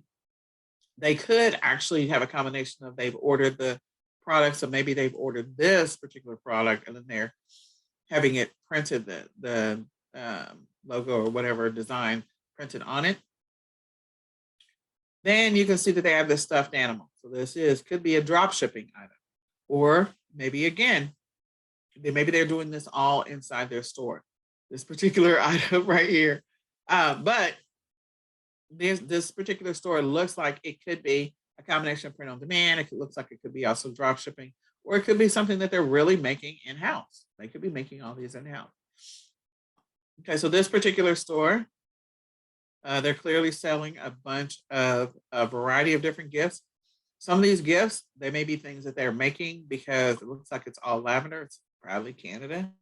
Some of it could be drop shipping. I don't think any of it looks like it is print on demand. They're clearly doing product bundles. I love product bundles. This is a great picture of product bundles. I love that. So they're probably a private label supplier that may be ordering pieces of their stuff that they've ordered from a wholesale supplier. This is probably a product that they truly make themselves, maybe, because it feels like it's on a farm. So they're packaging it themselves. I'd have to go and, let us take care of the wrapping. So it could be that that's what they're doing. But this looks like maybe they've got a private label product. Looks like they're making, oh, well, here's the deal. There's a possibility, maybe it's not. Maybe they are putting their particular label on existing products that may be white labeled. So maybe they have a sanitizer and they put their little product label on the front of this. So it's different than having a print on demand. And so white label suppliers are suppliers that have products, like an example would be a bottle of wine. So that's not a print on demand opportunity. A bottle of wine is made by a specific manufacturer and distributor, and that distributor is allowing other people to put their product brand on the actual bottle of wine. So even though the print on demand suppliers offer you the opportunity to sell hand sanitizer, because they've got this elaborate design, it could be that this is really a white label opportunity, because they're also doing chapstick, lip balm. Looks like they've got a soap. So there might be a white label opportunity. We have to look into it further, or they could be making part of it themselves. They're working with a manufacturer distributor. But some of this looks like it could be white label. Some of it looks like it could be individual cards. So that may be a print on demand opportunity. So this might be a combination store that's got a couple of different things going on.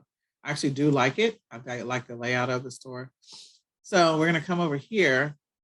These guys are selling, is this a scent? I think this is a scent. Yeah, this is some kind of perfume. So they probably made it themselves. It's probably a private label supplier. And it is a perfume. And it took me forever to figure out what this was. So that's private label, it looks like. These are clothes, I think. And yeah. And so this may be drop shipping. It may be that they're working with a specific wholesale supplier that is making some of their stuff for them. These are clearly specific. So not that, but some of these clothes you could potentially acquire. There's different sites that will allow you to buy some of the things. And so they've got their name brand on it. They're probably working with a wholesale supplier to put their brand on it. This one is, they're making this, they're working with the manufacturer. So this is private label. And they're selling, I haven't tried any of these, but they're selling some products that actually have a lot of product reviews, which is a good thing. I like the fact that those product reviews are there. So we're going to come back to that store as one of the ones that we're going to talk about. This is package free. So these are products that are sold without a lot of packaging. That's my assumption. So that makes it very, very interesting. This is definitely a niche store. Bamboo toothbrushes. Yeah. So they are clearly working. This is definitely private label, and they're definitely working with a specific manufacturer to get this done. Although some of these things, depending on where you source it from, because canvas bags are in Printful and they're also in Printify. So parts of this could be print on demand as well. And parts of it could be drop shipping. So if you curate a very good combination of products, you could be selling stores that are coming from white label, drop shipping, private label, print on demand, all at the same time, all in one store. That means that they could have 2 or 3 or 4 different integrations on this one Shopify store just to be able to curate all these products. This is a lot of different products, and it's not a bad store. Very interesting. Journals. Okay. So different designs for different stores, different layouts for different stores, different combinations for different stores. You could have a store that's a combination of many things, or it could be just one thing. So as part of your activity next week, what I want to do is I want you all to think about, we're going to come back into niches in just a second. I want you to think about, I don't know why I'm going backwards. I want you to think about your specific store. What is the product that you think you want to sell? We'll take a deeper dive into that next week. What is the product that you feel like you need to source? What is the product that you feel like you need to offer, or that you already have available to offer? What is the idea that you want to bring to market? I want you to think about that. If you don't have an idea, we're going to do an exercise next week. We're going to take a deeper dive into what are the products that you could, like, how do I find a product, and how do I come up with a product idea to put into my store? So we're going to do an exercise to go through that. But think about whether or not you just want to sell a single product, or you want to sell multiple, whether or not you think you want to do the print on demand thing. We're going to go look at Printful and Printify and place it. Those are some of the options. There's so many options, but they have integrations directly into Shopify.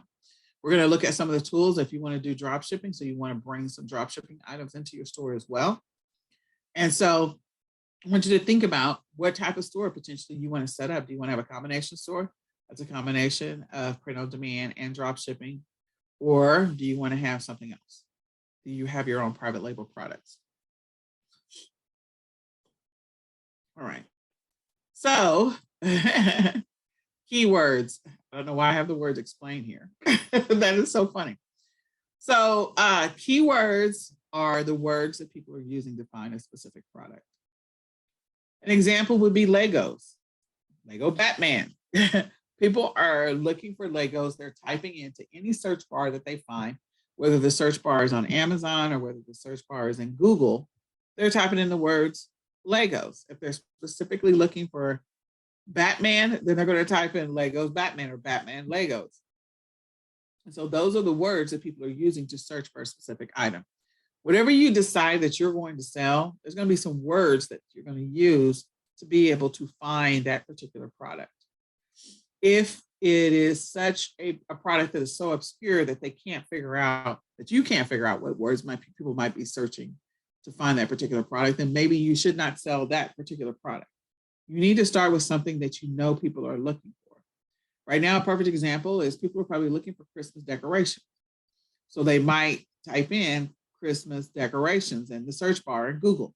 They might also type in Christmas decorations in Amazon or in Walmart. They're typing in those two words together. They're looking for Christmas stuff. Could be Christmas wreaths. That's specific. Now you can get into, you can niche down even further and go Christmas wreaths for the door. And you can have Christmas wreaths for your gate, outside, or Christmas wreaths for whatever you want to choose. When I say Christmas decorations, you could put Christmas decorations and window clings.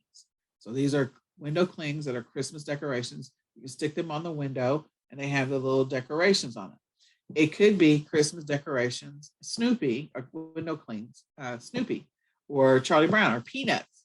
So now we're niching down into, I'm looking for Christmas decorations. So I can get rid of Christmas decorations if I want to. I can just say Christmas, window clings, and Peanuts. And most people will figure out, oh, you want the Peanuts characters, like the Google search engine, the Amazon search engine will bring back the results of window clings, Christmas window clings, Peanuts.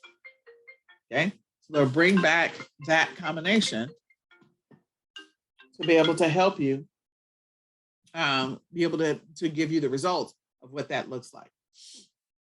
The other thing is that when you are deciding what products you potentially want to sell, you do need to know what keywords are being used to search for those. That is something that you're going to need to put into, like think about the name of your store and also think about the products that you sell in the store. And when you are putting words into like a specific listing or finding products, that you can put those words into the listing, into the search terms, you're going to be found more organically. Your products will be found more organically. A lot of people that create Shopify stores, they get frustrated because sometimes you have to spend a little bit of money to drive traffic. And so if you do $5 ads times 30 days, it's like $150. So I said, okay, $100 to $200, because you can do $5 ads and get traffic to your store. But if you can also organically help people to find you, that's going to be a good thing too. I'm a huge Ted Lasso fan. So Ted Lasso is this show that's on Apple TV. And I could be selling Ted Lasso products. So my keywords definitely going to be Ted Lasso. What if I want to sell Ted Lasso Christmas products? So again, or Ted Lasso gifts, or Ted Lasso coffee mugs, or Ted Lasso t-shirts, I'm going to literally put those into the title of the product that I'm going to be selling. So that when people go to Google and they're looking for Ted Lasso t-shirts, my results should come up in the search engine. I don't know if I'll come up on page 1 or page 2, but I should be pretty close because those are the keywords that people are using to actually find my product. What is my product? It's a t-shirt. What are they looking for? They're looking for a Ted Lasso t-shirt. If I wanted to throw the words Christmas in there, I can say Ted Lasso Christmas t-shirt. So you want to put the combinations that people actually are going to be using to search for those things. If you have private label products right now and you haven't really thought through what are the words that people are looking for or using to look for your product, you need to think about that. If you're going to narrow your store down to a specific niche, again, what is the product I'm going to sell? So next week, we're going to do an exercise where we're actually going to niche down on a specific topic that you personally know a lot about so that you can figure out what products you could potentially be selling, okay? The other thing is I want to encourage you this week to sort of pay attention to the Facebook ads that show up in your scroll. There's a lot of them right now. There's a bunch of them. I'm sure that people are selling a bunch of stuff on training, but I want you to actually think about the products. Like, was there an inflatable something that showed up on your news feed? Was there something that one of the things I noticed that started coming up, and maybe it's because I wasn't looking for it, but it just started coming up, is the little blender. Because again, this is a product that personal blender. This is a product that will sell in December, but it also will sell in January. Why? Because people have New Year's resolutions. They want to improve their health. Maybe they want to start juicing. So this little blender thing, it's going to continue to show up in my news feed in December as a Christmas gift. And it's going to show up in January and February as people want to make changes to their life. They want to improve their health. So I want you to pay attention to some of the ads that are coming through on your pages. And I also want you to look at some of the Google ads. So the reason I want you to do that is I want you to pay attention to some of the words that are listed in the actual item or what they did. Maybe they showed a video, maybe they showed a still that they converted into video, a photo that they converted into a video. What are they doing? Because some of that stuff is going to matter when you create your Shopify store. There's a reason why people stop in the scroll. It's either the words or the images that they're seeing in front of them that is grabbing their attention and causing them to stop in the scroll. So let me just go and look at, let's go over to Facebook. I haven't been over here. That's my son. Whoops. Okay, so I don't know what's over here. I got a lot of stuff. I know I'm going to have some ads. I have ads over here, some kind of coaching. This is an ad. Google Drive, Dropbox. Okay, not that. Toys R Us is coming back. Okay, with the vengeance. I have to look at that. Is that an ad? No, it's not an ad. Looking for an ad real quick. Okay, that's an ad. Get Google reviews automatically. Nope, I'm looking for a product. Nope, that's not an ad. Okay, so I know that I saw that little blender thing, the hand. Watch when I do this, they'll start showing up in my Facebook feed. Because these people have done a really good job. They've done a really good job of following me around the internet. Okay, so these are the handheld blenders. So some of the words that they're using is this title has portable blender, it has personal blender, and it has mini shake juicer cup. So those are some of the words. If I wanted to dissect this a little bit more, I would actually go into the listing. I did not mean to go into the listing, but I would go into the listing and I would actually read all the words that are in the listing. So that when I get ready, if I'm going to sell this or something similar to it, or maybe I'm going to sell the accessories to it, then I want to know what words people are using to get this to show up. This is clearly the ad section. All of these manufacturers or all these sellers have paid for this space. Okay, it's under ads. They've paid for this space.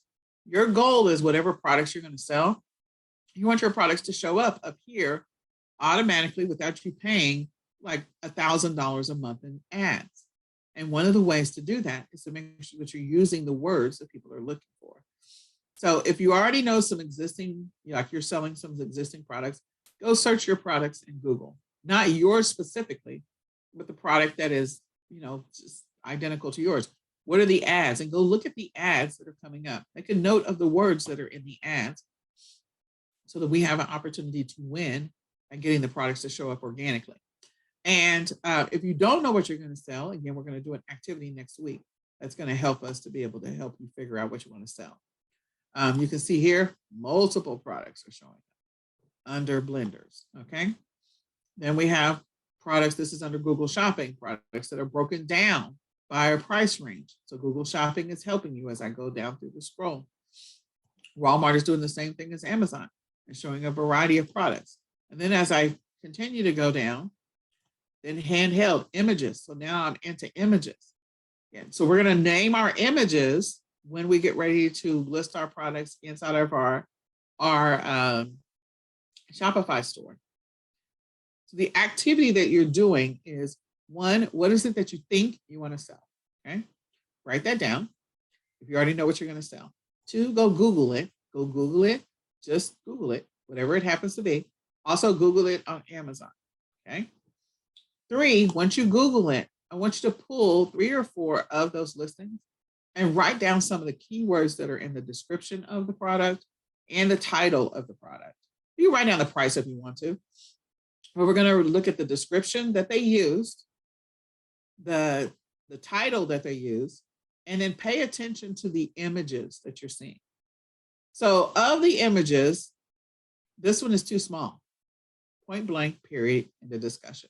These are full, the entire block that's available. They're big. They're big. This is too small. This one is big. This is big. This is showing multiple things. This one is big. Pay attention, because you need to make sure that your images are what? Big. Do you think someone is going to click on this one over this one? Or they'll pick this one over this one? Or pick this one over this one? This is too small. They have to literally be looking for this specific name, because when I pull this up on my mobile device, it's small. It's not big, it's small. Okay, so I want you to think about that. Notice that is the case for all of these. They make sure that the images are big and full. So go look up your products that you think you want to sell, or related products that you think you want to sell. Make a note of the title, make a note of the description, make a note of the images. And if you want to make a note of the price, that's fine too. We're going to use all of that information to help you build the most amazing Shopify store, and to put the words, the titles, the whatever you need to naming the images, so that you can get the most traffic possible to your store.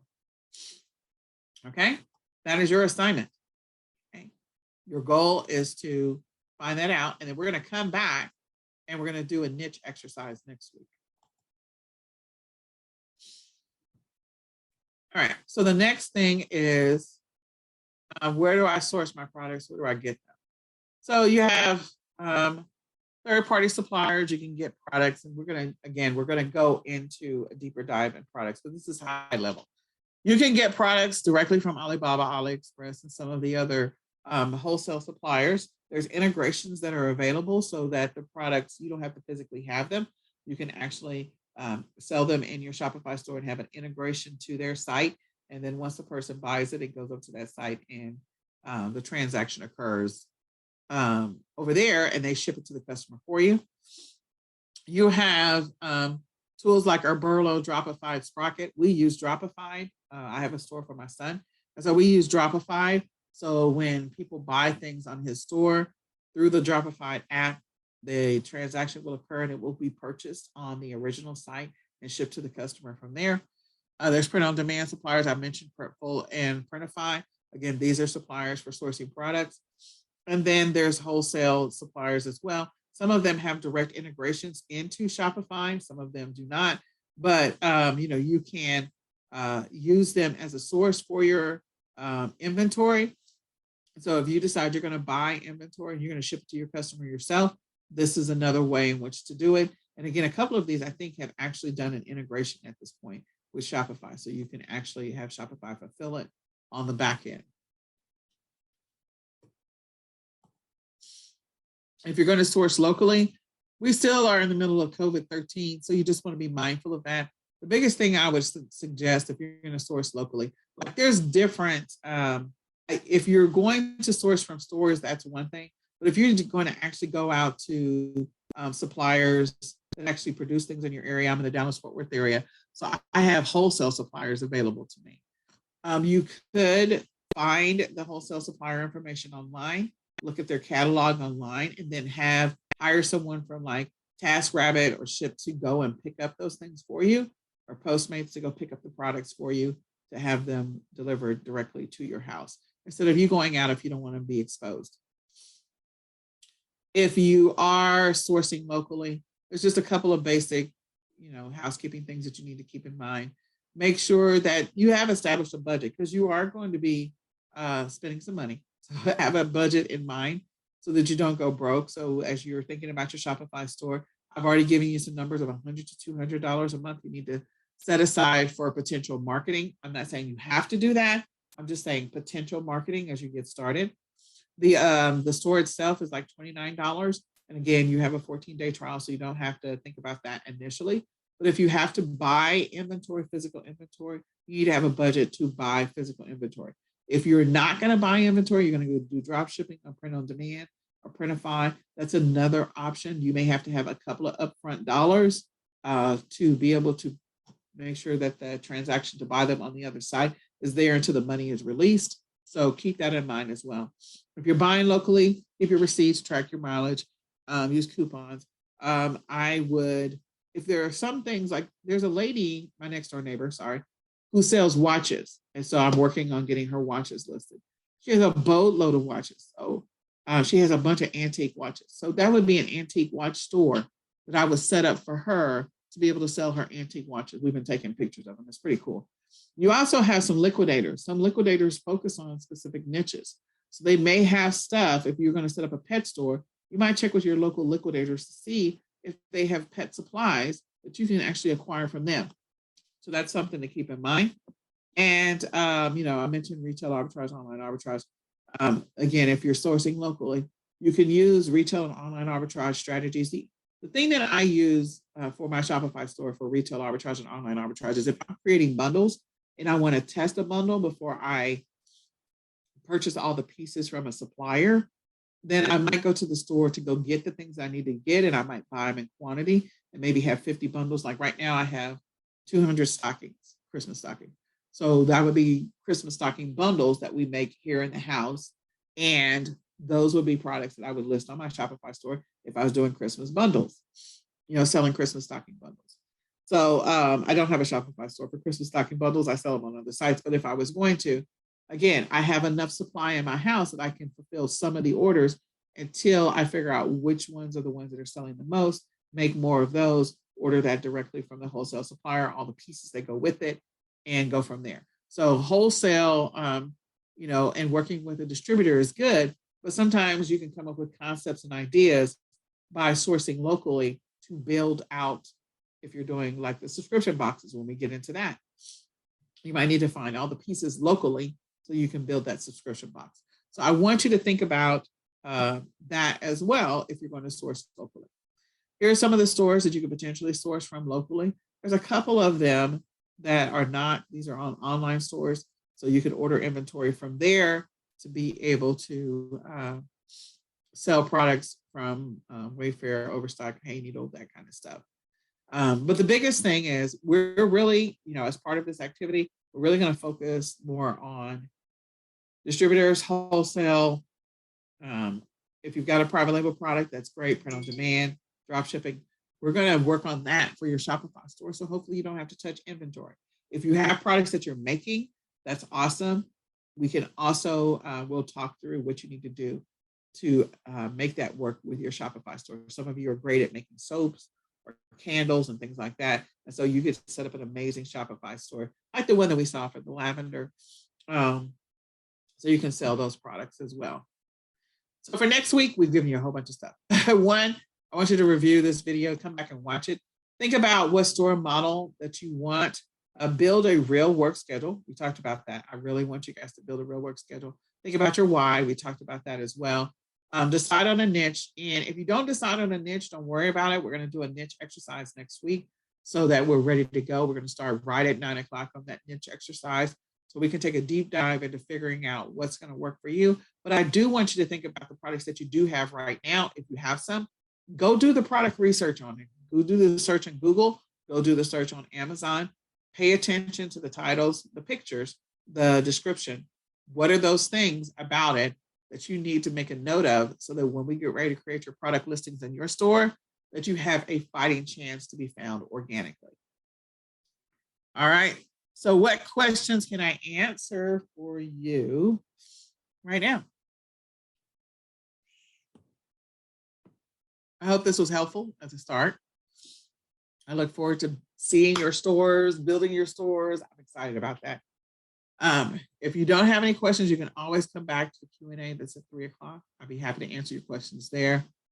And I hope you got some value, get some ideas, some things to get you going on this journey. And with that being said, feel free to reach out to me anytime. I'm so glad that you're here. I'm excited about building some stores. So we will talk with you at our next session. Goodbye for now.